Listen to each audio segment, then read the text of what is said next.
आपको सच बताता हूं, मनुष्य जीवन आसानी से नहीं मिला। आप लोग बड़े सावधानी से सुनना कि आपको पता है कि मनुष्य सबसे पहले आता कहां है? सबसे पहले जो आता है कि उसे फलानी जगह जाना होगा, कहां आता है सबसे पहले बताओ? हैं? नहीं मालूम? अब लो एक नया नॉलेज, ज्ञान लो।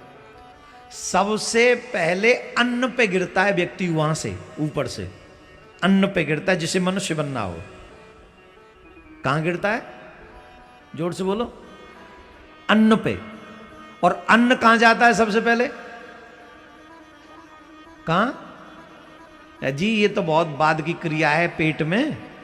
सबसे पहले जाता है खेत में। कहां जाता है जी? सबसे पहले जाता है खेत में। और जब खेत में बीज जाता है तो बताओ कहां जाता है? जमीन के अंदर। कहां गाड़ दिया गया? मिट्टी के अंदर। हम और आप सब गड़ के आए मिट्टी के अंदर। सबसे पहले पृथ्वी के अंदर गाड़ दिया गया उस बीज को। उसके बाद फसल हुई तो ऊपर आ गए। अब धूप भी सही, बारिश भी सही, ओले भी सही। सहा कि नहीं? किसने? हम सब ने। हम सब वो धूप, ताप, बारिश, पानी सब सहा। उसके बाद जब फसल पकी तो काटा गया, हम सबको काटा गया। और फिर वो जो मशीन आती है ना, आपके यहां तो धान की खेती बहुत होती है? होती है धान की? नहीं।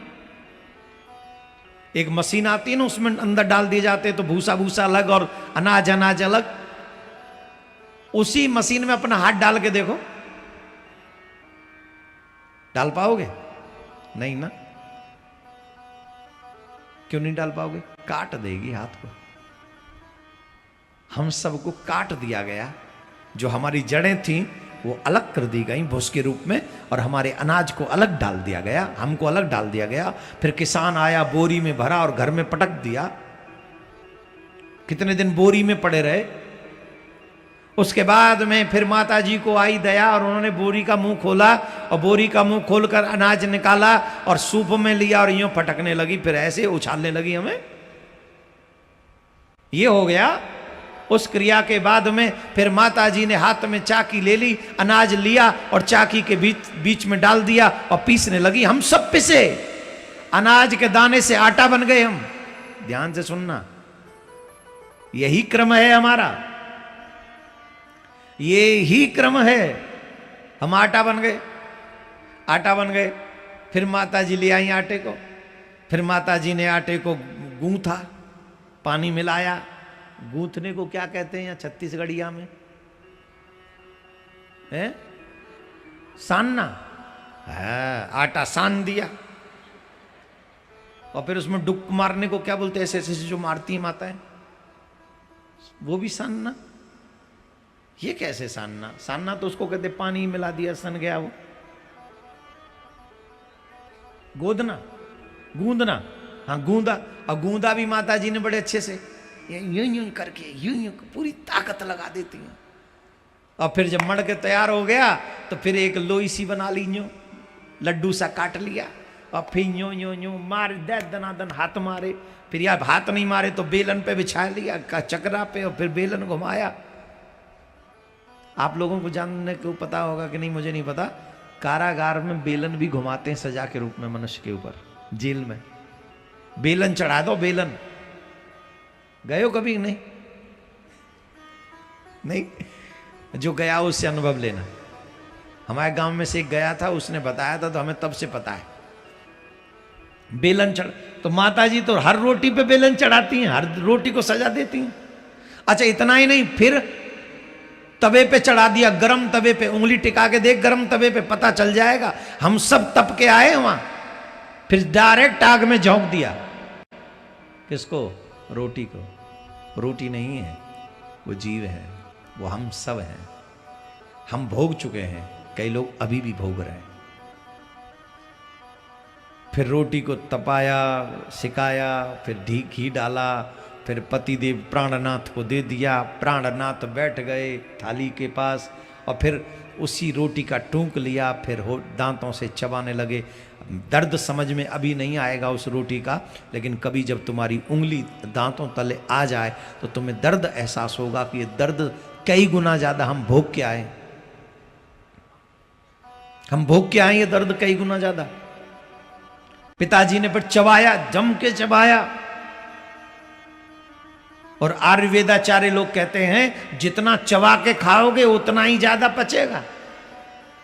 मतलब तुम्हें ठुकाई करवाने में आयुर्वेदाचार्य भी तैयार है, वो चाहते हैं कि तुम ज्यादा पिसो वहां भी। 80% उस भोजन का, सभी जीवात्मा है उसमें, 80% उस भोजन का मल बनकर हमारे शरीर से बाहर निकल जाता है। कितना परसेंट? 80% जो भी भोजन हमने किया मल बन के बाहर निकल गया। अर्थात कई जीव तो मल के माध्यम गए मुंह में, सारा दुख सहा, खेती का भी दुख सहा, धूप का भी दुख सहा, अग्नि का भी दुख सहा, पीछे भी गए, सब दुख सहने के बाद भी 80% लोग मल के माध्यम से बाहर निकल गए, वो मनुष्य बन ही नहीं पाए। कुछ से रक्त बना, कुछ से मांस, कुछ से मज्जा बना, बहुत रेयर टू रेट 1-2% मात्र, उससे भी कम रेशो है, शुक्र बना।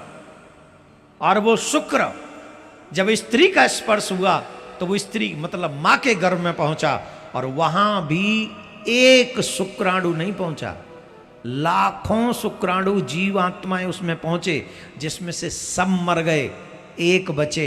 आपकी बारी को आप और हमारी बारी को हम, बाकी के सब मर गए, वहां एक ही बचा। और धीरे धीरे उस गर्भाशय का दुख उठाने के लिए मनुष्य को तैयार किया गया। अब गर्भाशय में कितना दुख है यह भी समझ लो। थोड़ा बहुत दुख नहीं है, बहुत बड़ा दुख है गर्भाशय में। गर्भाशय में 1 हफ्ते में बेर के बराबर होता है मनुष्य में, फिर धीरे धीरे बड़ा होता है, धीरे धीरे बड़ा होता है, बुलबुला सा हो जाता है, बड़ा हो जाता है। फिर 1 महीने बाद धीरे धीरे उसके अंग बनना शुरू होते हैं, अंग बनना उसका शुरू होता है 1 महीने बाद। इतना ही नहीं होता है मेरे प्यारे, धीरे धीरे जब वो बड़ा होता है तो उसके अंग की ये त्वचा जो ऊपर की है ना, ये नहीं बन पाती है 1-2 महीने 3 महीने तक। उस स्थिति में मां जब नमक मिर्च या कोई तीखा खाती है तो वो बच्चे के बदन को जाके चुभता है, चुभता है। अब ऐसे समझ में नहीं आएगा, दूसरे तरीके से समझाते हैं। कभी उंगली कटी है, उस पे सब्जी में जो नमक पड़ा रहता है लगता है, मिर्च लगती है, नींबू लगता है, हाँ ना कुछ तो बोलो, लगता है कि नहीं? शैम्पू लगता है, साबुन लगता है। ये तो थोड़ा कटा है तो इतना दर्द हो रहा है, वहां तो सारा ही बदन, ऊपर की स्किन है ही नहीं, चर्म है ही नहीं। बच्चे को जाके जब चुभती होगी वो चीजें तो कितना वेदना होता होगा। वो चीखता है, वो चिल्लाता है, मुझे बचाओ, मुझे बचाओ, मुझे बचाओ, लेकिन उसकी आवाज सुनने वाला वहां कोई नहीं होता। इसीलिए mostly miscarriage worth 2-3 month 4 months में हो जाता है। ये जो मृत्यु होती है गर्भ में, जिसे मिसकैरेज मेडिकली लैंग्वेज में कहते हैं, मिसकैरेज हो गया। मिसकैरेज क्या हो गया? मर गया वो जीव, उन दर्द से उस पेन को सरवाइव नहीं कर सका, वो मर गया। अब फिर जन्म लेगा, फिर वो क्रिया प्रारंभ होगी, फिर दुख पाएगा। इतना ही नहीं है, जहां वो रहता है चारों तरफ घोर डार्कनेस है, भयानक डार्कनेस, खूब अंधकार। एक तरफ मल है, एक तरफ मूत्र है। तकिया क्या है? सिराना क्या है? मल मूत्र का तकिया है। एक तरफ मल की पोटली, एक तरफ मूत्र की पोटली है, और दोनों के बीच में सर रख के उसको लटके रहना है। 9 महीने तक उल्टा लटकता है, सर नीचे पैर ऊपर। कितने महीने तक? जोर से बोलो। 9 महीने तक। अभी भगवान की कथा पैसे के ही चक्कर में छोड़ दी ना, कि पैसा कमाना है, दुकान खोलना है, इसी के चक्कर में नौकरी छोड़ी ना, वो कथा छोड़ी, पैसा कमाना है। चलो मैं बताता हूं, मैं 5 लाख रुपए दूंगा, बचे हुए 1.5-2 घंटे की कथा आप उल्टा लटक के सुनो इसी पंडाल में। 5 लाख रुपए उसको, और जजमानों से नहीं मांगूंगा, अपने आप से दे जाऊंगा। इतना तो ठाकुर जी ने बनाया मुझे। उल्टे लटक के मस्त 2 घंटे कथा सुन लो। सुन पाओगे? जवाब दो। क्यों? अरे महाराज ऐसे 5 लाख का क्या करेंगे, जान ही चली जाएगी। यहां 5 लाख रुपए 2 घंटे में नहीं कमाना चाहते, और मां के पेट में 9 महीने उल्टे लटके रहे थे वो। और अगर नहीं अच्छे कर्म किए, नहीं सुधरे, तो फिर लटकोगे, फिर लटकना पड़ेगा। उसके लिए रेडी हो क्या?